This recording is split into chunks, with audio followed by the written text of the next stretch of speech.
사랑합니다. 축복합니다. 예, 오늘 회복 시리즈 14번째 시간, 믿음으로는 8번째 시간입니다.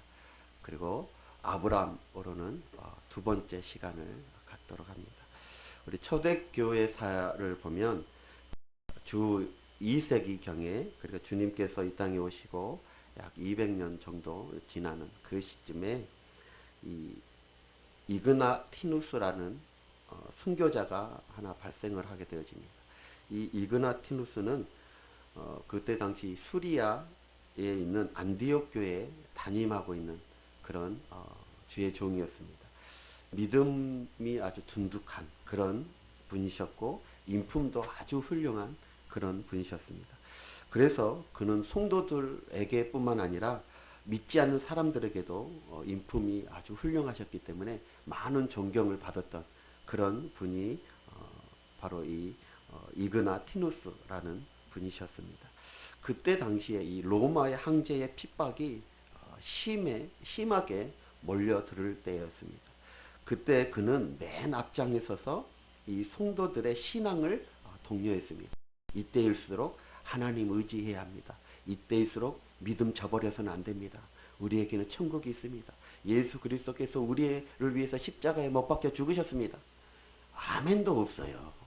그렇게 막 앞장서서 그 핍박 가운데 성도들의 신앙을 독려했습니다. 그러다가 핍박자들의 손에 잡히게 되어집니다. 결국 본보기로 사형 선고를 받게 되어집니다. 여러분, 그가 사형 선고는 어떤 선고였냐면 이 원형 경기장에서 그 사나운 짐승들의 먹이로 던져지는, 그래서 로마로 이제 끌려갈 그런 상황이 되어졌습니다. 그가 이제 끌려가면서 자기를 걱정하는 그런 믿음의 성도들에게 이렇게 말을 했습니다. 나는 너무나도 기쁩니다. 그 이유는 내가 이제야 그리스도의 참 제자가 되기 때문입니다. 라고 이렇게 그 성도들에게 말을 했습니다. 그리고 이 로마에 있는 성도들은 그의 죽음을 몹시 안타까워했습니다. 그래서 그 로마에 있는 그 성도들은 이그나티누스에 대해 대대적인 구명 운동을 이렇게 벌이게 되어졌습니다. 근데 이 이그나티누스는 이 로마에 끌려가던 중에 이 소식을 듣게 되죠. 자기를 위해서 지금 로마에서 구명 운동을 벌이고 있다는 것. 그래서 그는 즉시 로마에 있는 교회들에게 이런 편지를 썼습니다. 사랑하는 형제들이여, 이 편지를 받는 대로 저를 위한 구명 운동을 중단해 주시기 바랍니다.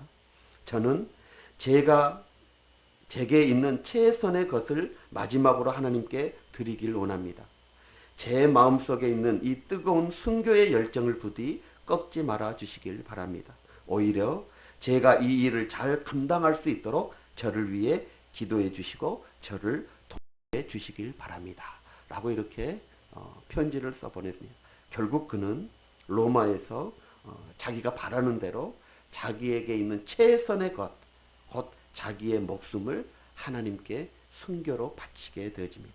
그는 믿음을 따라 살다가 믿음을 따라 순교함으로 자신의 삶을 아름답게 마감하게 되어진 것입니다.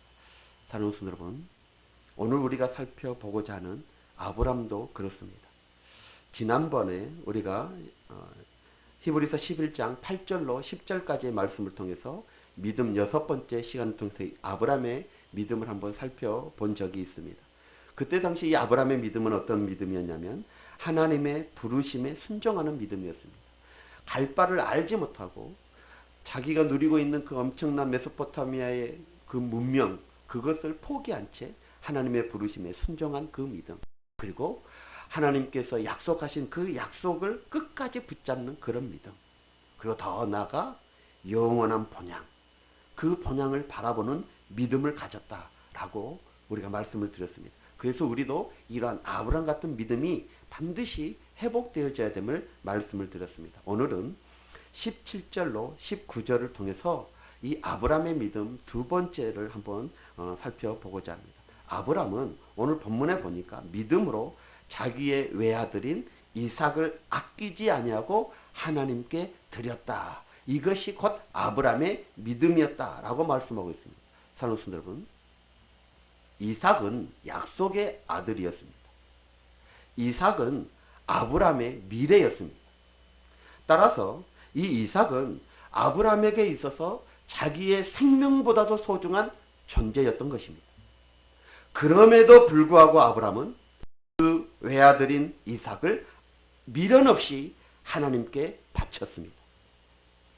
아브라함의 믿음이 어떠하였기에 이렇게 할 수 있었을까요? 오늘 이 본문을 통해서 정말 아브라함의 믿음이 우리에게 보여주는 특징을 살펴보고자 합니다. 정말 우리가 다시 한번 회복해야 할 그 믿음이 어떠한 믿음인지를 오늘 이 이삭을 드리는 아브라함의 믿음을 통해서 다시 한번 회복되어지길 간절히 소망합니다. 첫 번째로 이 아브라함의 믿음은 하나님 제일주의의 믿음이었습니다. 한번 따라해볼까요? 아브라함의 믿음은 하나님 제일주의의 믿음이었다. 아멘. 그렇습니다. 아브라함에게는 이삭이 최고가 아니라 하나님이 최고였다는 것입니다. 오늘 보면 17절을 한번 보시기 바랍니다. 17절 다 같이 시작. 아브라함은 시험을 받을 때에 믿음으로 드렸으니 그는 약속들을 받은 자로되 그 외아들을 드렸느니라. 아멘.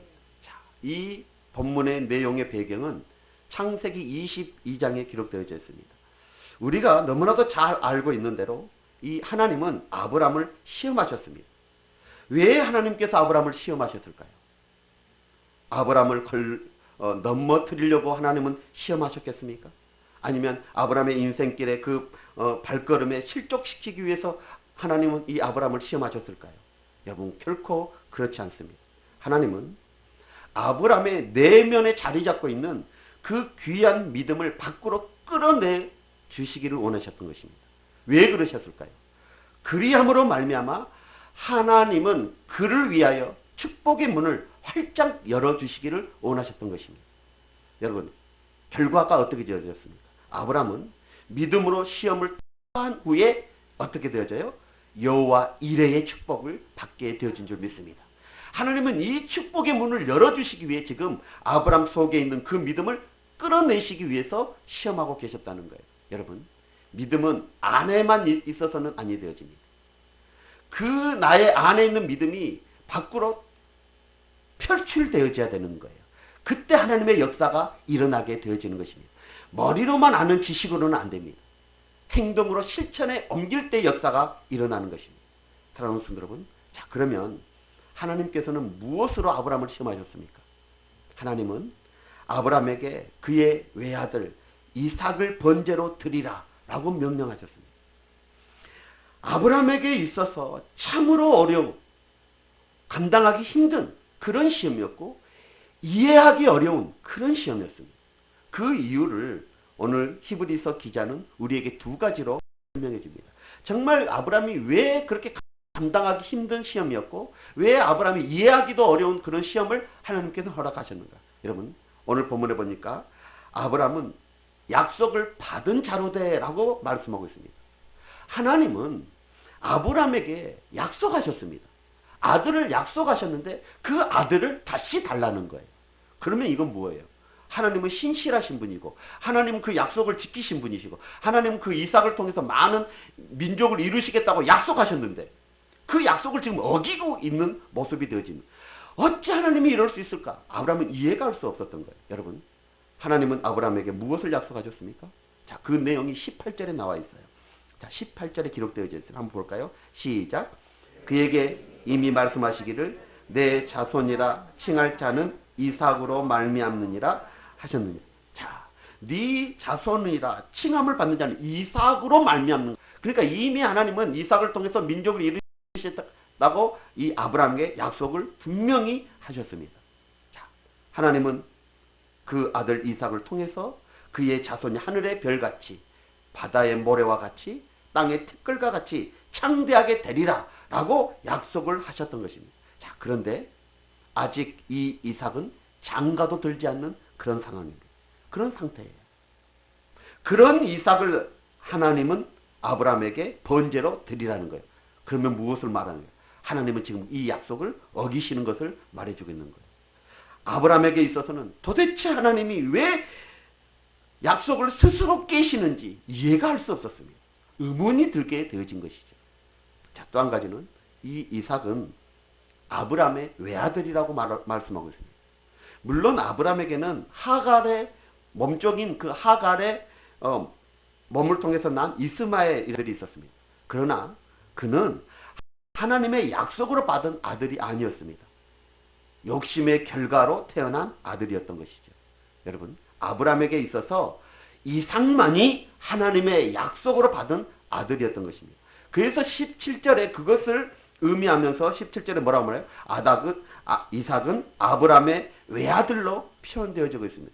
분명히 이스마엘이라는 아들이 있었음에도 불구하고 성경 지금 히브리 기자는 외아들이라고 하나뿐이라고 지금 말하고 있는 거예요. 그것은 뭐예요? 하나님의 약속은 오직 이삭을 통해서 이루어짐을 말해주고 있는 것입니다. 자, 그런데 하나님은 그 아브라함의 외아들을 번제로 드리라고 지금 명령하고 있는 것입니다. 하나님의 이 명령에 순종하기 위해서 아브라함은 어떻게 해야 합니까? 그는 아들인 그 이삭을 자기 손으로 죽여야만 했던 것입니다. 칼로 목을 내리쳐야만 됐던 것입니다. 팔을 자르고 다리를 자르고 각을 떼야만 했던 것입니다. 그리고 태워서 완전히 하나님께 번제로 드려야 됐던 것입니다. 번제가 바로 그런 제사입니다. 동물의 다리와 네 다리를 자르고 각을 떠서 그리고 속에 있는 창자를 다 끄집어내서 불에 태워서 드리는 제사. 그게 바로 번제입니다. 지금 이삭을 그렇게 드리라는 거예요. 어떻게 아버지가 자기의 사랑하는 외아들, 그 외아들을 그처럼 끔찍하게 죽일 수가 있겠습니까? 사람으로서는 차마 그럴 수 없었던 그런 일들을 지금 하나님께서 명하고 있는 것입니다. 자, 여러분, 아브라함은 선택의 기로에 서 있습니다. 하나님의 말씀에 절대적으로 순종할 것인가? 아니면 하나님의 말씀을 어기고 아버지로서 사랑하는 그 아들, 외아들 이삭을 지키고 보호해야 할 것인가? 여러분, 성경은 아브라함이 어떻게 했다고 기록되어져 있습니까? 그는 주저하지 아니하고 이삭을 하나님 앞에 번제로 바쳤습니다. 아브라함이 어떻게 이렇게 할 수 있었을까요? 여러분, 오늘 본문 17절을 한번 보십시오. 분명한 답이 나와 있습니다. 오늘 본문 17절에 보니까 믿음으로 이삭을 드렸더니, 아멘. 믿음입니다. 아브라함은 믿음으로 그렇게 했던 것입니다. 이삭은 아브라함에게 가장 소중한 존재였습니다. 그러나 아브라함에게 있어서 이삭보다도 하나님이 더 소중했다는 것을 말해주고 있는 것입니다. 아브라함에게 이삭은 너무나도 소중했지만 이삭이 하나님보다 앞설 수 없었다는 것입니다. 아브라함은 이삭 때문에 이삭을 주신 하나님을 결코 잊을 수 없었던 것입니다. 한마디로 말해 아브라함은 하나님 제일주의의 믿음을 가졌던 것입니다. 사랑하는 성도 여러분, 우리도 아브라함처럼 하나님 제일주의로 살아가시길 주의 이름으로 축원합니다. 그렇게 살아가야 될 줄 믿습니다. 우리에게도 우리가 사랑하고 아끼는 이런저런 이삭이 있을 수 있습니다. 그러나 그 이삭 때문에 우리에게 이삭을 주신 하나님을 잊고 살아서는 아니 되어진다는 것입니다. 자, 예를 한번 들어보겠습니다. 하나님은 우리에게 건강을 주셨습니다. 그런데 건강 때문에 세상 일에 분주해서 하나님 일을 하는데 게을르지는 않았습니까? 하나님께서는 우리에게 직업과 사업을 주셨습니다. 그러나 하나님께서 주신 그 직업과 사업 때문에 오히려 주의를 제대로 지키지 못하고 하나님께 예배드리는 그 일에 등한시하지는 않았습니까? 우리에게 물질을 주신 분도 하나님이십니다. 그런데 그 물질에 대한 욕심 때문에 하나님께 드리는 일에 오히려 인색하지는 않았습니까? 사랑하는 성도 여러분, 오늘 이 시간 우리는 다시 한번 결단이 필요할 때입니다.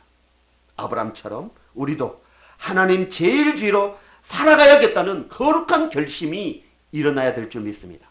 하나님이 원하시면, 하나님이 요구하시면 우리에게 있는 그 어떤 이삭이라도 아브라함처럼 주저하지 아니하고 하나님 앞에 기꺼이 드리겠다는 이런 거룩한 결단이 우리에게 있어져야 될 줄 믿습니다. 사랑하는 성주교회 성도 여러분, 그리할 때 어떻게 됩니까? 우리를 위하여 하늘의 축복의 문을 활짝 열어 주실 것입니다. 이 은혜가 우리 모두에게 있기를 간절히 주의 이름으로 축원합니다. 두 번째로, 이 아브라함의 믿음은 하나님께 드리기를 기뻐하는 믿음이었다는 것입니다. 여러분, 아브라함의 신앙은 받기만을 바라는 기초적인 단계에 머물지 않았습니다. 그는 외아들이라도 아낌없이 하나님께 드리는 성숙한 신앙을 우리에게 보여주고 있습니다. 아브라함은 믿음으로 100세라는 그런 나이에 이삭을 얻었습니다. 참으로 대단한 믿음입니다. 그러나 그보다 더 대단한 믿음이 무엇일까요? 믿음으로 아브라함은 100세 때 얻었던 그 사랑하는 외아들 이삭을 하나님께 아낌없이 드렸다는 것입니다. 그게 더 귀한 믿음인 거예요. 주여, 구하는 대로 주실 줄 믿습니다. 이것 물론 소중한 믿음입니다. 그러나 그것보다 더 소중한 믿음이 무엇일까요? 주여, 말씀만 하옵소서. 아브라함이 그 외아들 이삭을 드렸던 것처럼 그 옛날 베다니의 그 마리아가 자기의 소중한 옥합을 주를 위하여 아낌없이 깨뜨렸던 것처럼 주님께서, 하나님께서 말씀하시면 저의 모든 것이라도 하나님께 아낌없이 기꺼이 드리겠나이다. 여러분, 이 믿음이 더 소중한 믿음이 아닐까요? 그래서 예수님께서 이렇게 말씀하십니다. 주는 자가 받는 자보다 복되도다. 사랑하는 성교회 성도 여러분, 아브라함은 하나님께 자기의 외아들 이삭을 아낌없이 드렸습니다. 그 결과 아브라함은 여호와 이레의 하나님을 만날 수 있었던 것입니다. 준비하시고 기다리시는 그 하나님을 만났습니다. 하나님은 이 아브라함을 위하여 순양을 미리 예비하시고 기다리셨습니다. 미리 준비하고 미리 예비하여 기다렸다는 것은 무슨 말일까요? 시험에 합격만 하면, 시험에 통과만 하면 하나님의 놀라운 축복을 부어 주시겠다는 하나님의 의도가 담겨져 있는 것입니다. 하나님은 다 준비해 놓고 기다리고 계셨습니다. 합격만 해라, 통과만 해라, 내가 이 준비한 모든 것들을 너에게 부어주리라. 여호와 이레의 축복을 준비해 놓고 계셨던 것입니다. 사랑하는 우리 성지교회 성도 여러분, 하나님은 이미나 우리에게 많은 것들을 주셨습니다. 아니, 모든 것을 주셨습니다. 다 하나님의 은혜입니다. 우리는 아직도 받기만 하는 기초적인 신앙의 단계에서 머무르지 말고 하나님께 드리는 신앙으로 더욱더 성숙해 갈 수 있는 우리 성지교회 성도들이 되어야 될 줄 믿습니다. 우리의 몸, 우리의 마음, 그리고 우리의 모든 것을 하나님께 드리면서 하나님을 기쁘시게 해드릴 수 있는 그런 성숙한 신앙의 소유자들이 되시길 주의 이름으로 축원합니다. 자, 어떤 의사가 있었습니다. 그는 돈을 많이 벌기를 원했습니다. 그래서 빚을 내서 병원을 지었습니다. 그리고 개업을 했습니다. 그런데 생각만큼 이 환자들이 많이 찾아오지 않게 되어졌습니다. 빚으로, 대출받아서 빚으로 건물을 지었으니 자꾸만 이자도 늘어나고 그 이자를 감당해낼 수가 없고 자꾸만 빚은 늘어나기만 시작했습니다. 마음이 급해졌습니다. 그래서 그분이 아마 신앙이 있는 집사님인지 안수 집사님인지 그러셨던 것 같아요. 장로님인지. 그래서 하나님 앞에 이제 새벽제단을 싸며 부르짖기 시작했어요. 하나님, 저 좀 도와주셔야 되겠습니다. 지금 빚이 날 갈수록 늘어나고 있습니다. 많은 환자들을 좀 보내주시옵소서. 막 이렇게 계속 새벽 예배를 지으면서 작정해서 막 기도하는 거예요. 많은 환자들을 막 병원에 보내주시옵소서, 주시옵소서 막 그렇게 막 기도를 한 거예요. 새벽 제단을 싸우면서. 자, 그러던 어느 날 마음속에 아무래도 자기의 기도가 잘못되어진 것 같다는 생각이 들었던 거예요. 여러분, 예를 들어 장례를 치르는 그 장사가 무턱대고 장사 잘되게 해 주시옵소서 라고 기도하면 그것은 무슨 의미입니까? 사람들을 많이 죽게 해달라는 기도 아니겠습니까? 그거 뭐 별반 차이가 없지 않습니까? 마찬가지로 의사가 무턱대고 환자를 많이 보내 주시옵소서 라고 기도하면 그 기도의 뜻이 무엇입니까?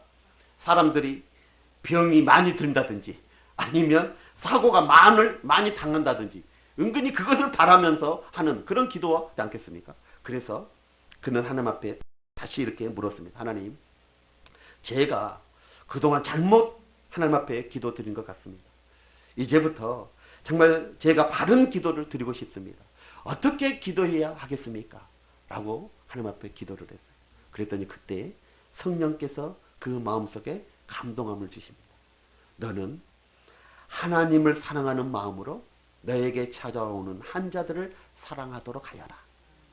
너는 그들에게 돈을 빼앗으려고 생각하지 말고 그들에게 기쁨과 건강과 마음의 평안함을 주도록 노력하여라.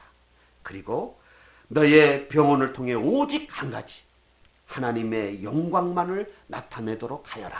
이런 성령의 감동함을 받고 깨닫게 되어진 것입니다. 그래서 그는 그 다음부터 돈은 일체 생각하지 아니하여, 그래서 환자들이 찾아올 때마다 스스로 이런 질문을 했어요. 이 사람의 건강을 회복시켜주고 이 사람에게 기쁨을 주는 것이 곧 하나님의 영광을 위한 일이다. 내가 어떻게 하면 이 환자를 따뜻하게 보살펴 줄 수 있을까? 내가 어떻게 하면 이 환자에게 건강을 회복시켜 줄 수 있을까? 라는 이런 생각, 이런 마음만 가지고 진찰을 시작하기 시작했다는 거예요. 전에는 오직 돈만 바라보고 진찰을 했는데 이제는 그 환자에게 기쁨과 평안과 그리고 건강을 위해 그렇게 진찰을 시작했다는 거예요. 여러분, 자연히 그 병원에 환자들이 몰려들었을까요? 몰려들었을까요? 그렇죠. 그 환자들이 그 병원에 몰려들기 시작했어요. 여러분, 그 많은 빚 모두 갚았을까요? 갚았을까요? 당연히 갚았겠죠. 여러분, 그는 모든 것이 하나님의 그 놀라운 은혜임을 깨닫고 깊이 하나님 앞에 감사하고 그 본에서 선교 사업을 시작하기 했다는 것입니다. 사랑하는 성도 여러분, 그렇습니다. 이미 하나님은 우리에게 많은 것을 주셨습니다. 그런데도 우리는 아직도 무언가를 받기만을 원하고 있지는 않습니까? 이제는 우리가 하나님께 우리의 몸과 마음 그리고 우리에게 있는 모든 것들 그것을 드림으로 하나님을 기쁘시게 하는 성숙한 믿음의 소유자들이 되어야 될 줄 믿습니다. 여러분, 아브라함은 믿음으로 자기의 외아들을 아끼지 아니하고 하나님 앞에 드렸습니다. 그 뒤에 아브라함과 이삭이 하나님 앞에 제사를 드릴 때 어떤 마음이 들었을까요? 여러분 한번 상상해 보십시오. 자, 이 사건 이후 이삭을 드리고 난 이 사건 이후 아브라함이 또 제사를 드렸을 것입니다. 이삭도 하나님 앞에 제사를 드렸을 것입니다. 그때 그들의 마음이 어떠했을까요? 아브라함은 짐승을 잡아 하나님 앞에 제사를 드릴 때마다 자기 아들 이삭을 하나님 앞에 드리는 그런 마음으로 아마 하나님 앞에 제사를 드렸을 것입니다. 또한 이삭 역시 그 이 제단 위에 누워있는 자신의 모습을 영상에 보면서 지금 내 자신을 바치는 듯 그렇게 하나님 앞에 제사를 드렸을 것입니다. 여러분, 우리도 하나님 앞에 예배 드릴 때 이런 마음으로 드려야 되는 것입니다. 자식을 드리듯 가장 귀한 것을 드리듯 하나님 앞에 그렇게 예배를 드려야 되고 이삭처럼 자기 자신을 바치듯 하나님 앞에 그렇게 예배를 드려야 되는 것입니다. 사랑하는 성도 여러분, 우리의 모든 것, 우리에게 최선이 되어지는 것, 그것을 하나님 앞에 드리는 심정으로 우리는 예배를 드려야 되는 것입니다. 이것이 바로 신령과 진정으로 드려지는 예배가 되어지는 것입니다. 이제는 우리는 바꾸어져야 할 줄 믿습니다. 계속해서 무언가를 받기만을 바라는 그런 마음, 그런 믿음에서 벗어나서 이제는 하나님의 은혜를 생각하면서 우리의 몸과 마음 그리고 우리의 모든 것까지라도 하나님이 원하시면 기꺼이 드리겠다는 그런 마음의 자세, 그것을 가져야 될 줄 믿습니다. 그리할 때에 우리도 아브라함처럼 여호와 이레의 축복을 받게 되어줄 줄 믿습니다. 하나님이 예비하시고 약속하신 젖과 꿀이 흐르는 풍성한 삶을 누리게 되어줄 줄 믿습니다. 이런 은혜가 우리 모두에게 있기를 주의 이름으로 축원합니다. 자, 마지막으로 아브라함의 믿음은 어떤 믿음이었느냐? 오늘 이삭을 하나님 앞에 드리는 그런 믿음을 통해서 우리는 어떤 아브라함의 믿음을 본받아야 될까요? 그것은 바로 하나님의 전능하심을 힘있게 의지하는 그런 믿음을 우리는 본받아야 됩니다. 자, 19절 한번 보시죠. 19절 다 같이 시작. 그가 하나님의 능히 이삭을 죽은 자 가운데서 다시 살리실 줄을 생각한지라. 비유컨대 그를 죽은 자 가운데서 도로 받은 것이니라. 사랑하는 여러분, 하나님은 전능하십니다. 아브라함은 이 사실을 굳게 믿었기에 자기의 외아들인 이삭마저도 주저하지 않냐고 하나님께 드릴 수 있었던 것입니다. 비록 그가 이 아브라함이 그 아들을 번제로 드린다 할지라도 하나님은 전능하시기 때문에 죽은 자 가운데서 반드시 능히 자기 아들 그 이삭을 다시 살려주실 것을 믿었던 것입니다. 여러분, 우리에게 이 믿음이 있어야 됩니다. 하나님은 전능하십니다. 하나님은 능히 죽은 자 가운데서도 다시 살리실 수 있는 분이 하나님이십니다. 지난주에 제가 말씀드렸죠. 하나님은 에스겔의 그 골짜기의 마른 뼈들을 살리셔서 큰 군대를 이루시는 분이 우리 하나님이십니다. 하나님은 그 아론의 말라 비틀어진 그 지팡이, 즉 죽어 싹이 날 수 없는 그 나무에 하나님은 생명을 돋게 하신 그런 분이 우리 하나님이십니다. 여러분, 오늘 본문 19절 하반절 한번 다시 한번 보십시오. 비유컨대 죽은 자 가운데서 도로 받은 것이니라. 비록 하나님께서 한번 이 사건의 배경을 한번 보십시오. 하나님은 결정적인 순간에 개입하고 계시지 않았습니까? 하나님은 아브라함의 손을 막으셨습니다. 만약에 하나님께서 아브라함의 그 손을 막지 아니하였더라면 어떻게 됐을까요? 아브라함은 실제로 자기 아들의 목을 내리쳤을 것입니다. 그러니까 사실 아브라함은 자기 아들 이삭을 하나님 앞에 번제로 드린 것과 다름없는 것입니다. 하나님이 아브라함의 손을 막지 아니하였다면 진짜 아브라함은 내리쳤을 거예요. 왜요? 믿음이 있었기 때문인 거예요. 또한 하나님은 아브라함에게 이미 이삭을 받은 것과 다름없는 것입니다. 여러분, 그래서 오늘 본문 17절에 보면 믿음으로 이삭을 드렸으니 라는 단어가 나와요. 드렸으니. 이것은 이 시제는 완료형입니다. 이미 동작이 끝나버렸다는 거예요. 완료되어졌다는 것과 다름없는 그런 내용입니다. 이미 아브라함은 이삭을 드려버린 거예요. 하나님이 손을 막지 않았으면 이미 드려버린 거예요. 여러분, 그래서 이런 이야기가 있어요. 아브라함이 이삭을 도로 받을 때에 너무너무 감사하고 감격스럽고 기뻐서 아브라함과 더불어 이렇게 외쳤다고 합니다. 죽은 자를 다시 살리신 하나님을 찬양합니다. 그래서 오늘 히브리서 기자는 아브라함이 이삭을 죽은 자 가운데서 도로 받은 것이라 라고 비유적으로 설명하고 있는 것입니다. 사랑하는 성도 여러분, 이 히브리 기자가 이것을 하나의 비유로 지금 말하고 있는 것입니다. 여러분, 비유의 원리가 무엇입니까? 우리의 삶 가운데 적용할 수 있다는 뜻을 말하는 것입니다. 히브리 기자가 이 비유를 통해서 그러면 우리에게 의도하는 것이 무엇일까요? 그것은 바로 믿음으로 아브라함이 그 극심한 시험을 이긴 것처럼 우리들도 믿음으로 얼마든지 우리 눈앞에 펼쳐진 어려운 난관들, 그것을 헤쳐갈 수 있고 극복할 수 있다는 것을 말해주고 있는 것입니다. 아브라함이 믿음으로 시험을 이기고 승리해서 여호와 이레의 축복을 받았던 것처럼 우리도 믿음으로 시험을 이기고 하나님께서 예비하시는 젖과 꿀이 흐르는 그 풍성한 축복을 누릴 수 있음을 말해주고 있는 것입니다. 사랑하는 우리 성지교회 성도 여러분, 여러분의 눈앞에 절망의 산이 놓여져 있습니까? 여러분, 그 산의 높이만 재고 있습니까?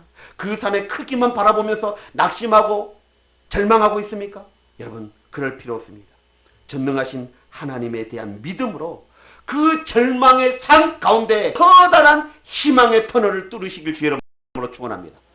전능하신 하나님의 그 능력을 힘입어서 여러분의 눈앞에 있는 그 절망의 산을 믿음의 깊은 바닷속에 던져버리시길 주의 이름으로 축원합니다.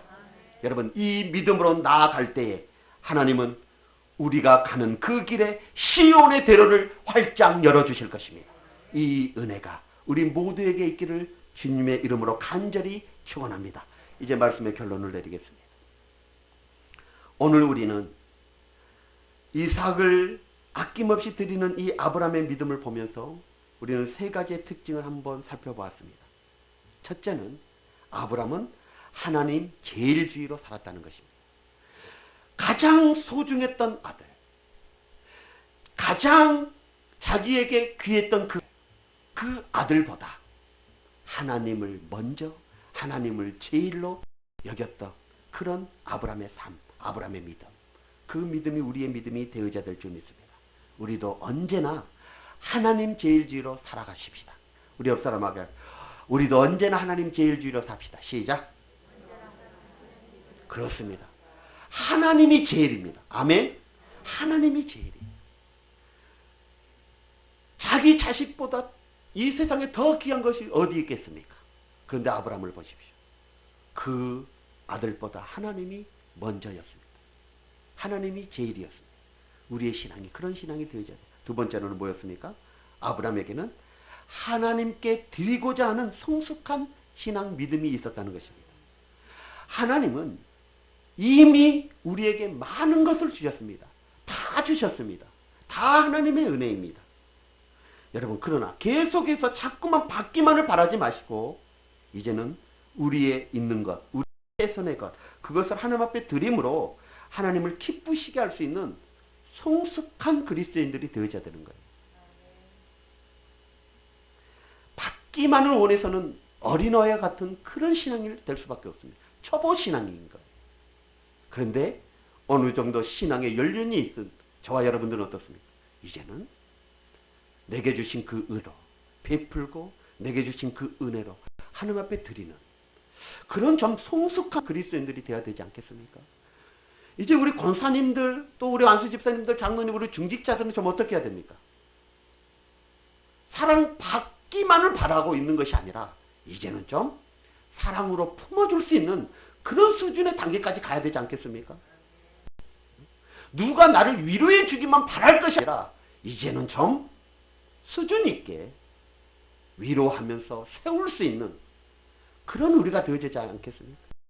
조금만 하면 넘어져 버리고 조금만 하면 흔들려 버리고 이런 수준이 아니라 이제는 조금 더 성숙한 그런 수준의 단계로 우리가 나아가야 됩니다.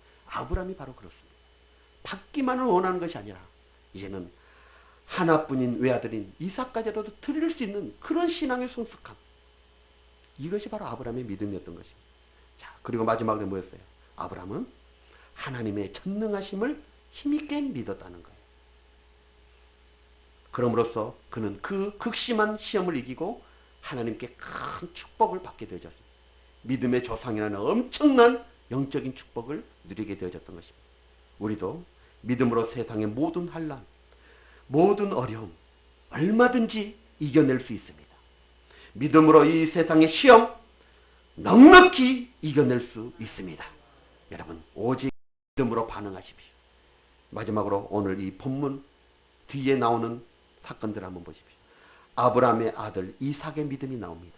그 뒷절에 보면 이삭의 아들 야곱의 믿음이 나옵니다. 여러분, 그 뒤에 보면 야곱의 아들 요셉의 믿음이 기록되어져 있습니다. 여러분, 이들의 믿음이 어디서부터 누구에서부터 지금 이어지고 있습니까? 아브라함입니다. 아브라함이 이삭에게, 이삭의 믿음이 야곱에게, 야곱의 믿음이 요셉에게 쫙 이렇게 흘러가고 있는 것입니다. 여러분, 이 시간에 정말 하나님의 은혜로 우리에게 정말 은혜가 베풀어져서 아브라함에게 허락하셨던 그 귀한 믿음을 우리 모두에게 허락해 주시길 간절히 소망합니다. 그리고 우리도 아브라함처럼 사랑하는 나의 자녀들에게, 나의 후손들에게 이 귀한 신앙의 유산을 물려줄 수 있는 훌륭한 믿음의 사람들이 되어져서 정말 아브라함처럼 영육의 복을 누리는 믿음의 성도들 되시길 주님의 이름으로 축원합니다. 할렐루야. 기도하겠습니다. 오늘 말씀 붙잡고 한번 기도하기로 원합니다. 오늘 아브라함의 두 번째 믿음을 살펴봤습니다. 그것은 바로 하나뿐인 외아들 이삭을 하나님 앞에 드림으로 그의 믿음의 특징을 살펴봤습니다. 아브라함의 믿음은 하나님 제일주의였습니다. 우리가 회복해야 될 믿음도 하나님 제일주의입니다. 아브라함의 믿음은 하나님 앞에 드리기를 기뻐하는 성숙한 믿음이었어요. 우리의 믿음도 이제는 받기만 원하는 그런 믿음이 아니라 이제는 베풀고 나누며 드릴 수 있는 그런 성숙한 믿음이 되어야 될 줄입니다. 그리고 마지막으로 죽은 자 가운데서 살리실 청명하신 하나님, 그 하나님의 힘을 끝까지 의지하는 그런 믿음, 이것이 믿음이었고 우리가 회복해야 될 믿음인 줄 믿습니다. 우리의 믿음이 다시 한번 회복되어짐으로 정말 여호와 이레의 축복을 누리는 그런 우리의 삶이 되어질 수 있도록 해달라고 우리 한번 다 같이 결단하면서